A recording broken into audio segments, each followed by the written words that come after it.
كنت كل ما اسالك عملت هاوس اوف جامن تقول لي لا. بس ومره سالتك قلت لي انا اصلا ما بذاكرش حاجه، انا اللي بيحصل في السيشن هو في دماغي وانا باجي يعني. طب ايه اللي وصلك لكده يعني؟ ايه البوينت دي؟ طب ما بقولش ان الناس ما بتذاكرش، اكيد بس بقول اتليست ان انت بتكون عندك انك تقدر تخش السيشن بعدين. ان انا كنت اساسا باجي بعد المدرسه، انا باجي كده كده مش شايف قدامي، الواحد كان بيجي فاصل اوكي. فاصل بمعنى الكلمه. بس الحمد لله الطريقه تاني، المنهج اللي في الكتاب واضح وبسيط، كله ولو جت على الكتاب انت ممكن مش محتاج مدرس، كل واحد بيعرف يقرا، روح يقرا الكتاب وافتح فيديو يوتيوب وخلاص.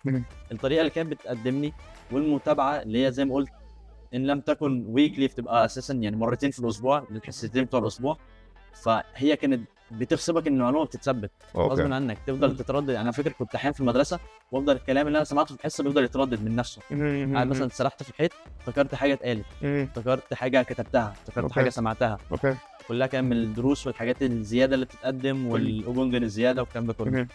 فالواحد ما احتاجش انه زي ما واحد مثلا بيدرس من نفسه او في مكان تاني بيقدم لك الكونتنت اللي انت شاريه، بس تحس ان المكان بيتعب معاك في المذاكره، فانت بتذاكر اقل او مش محتاج تعمل as much effort. اوكي.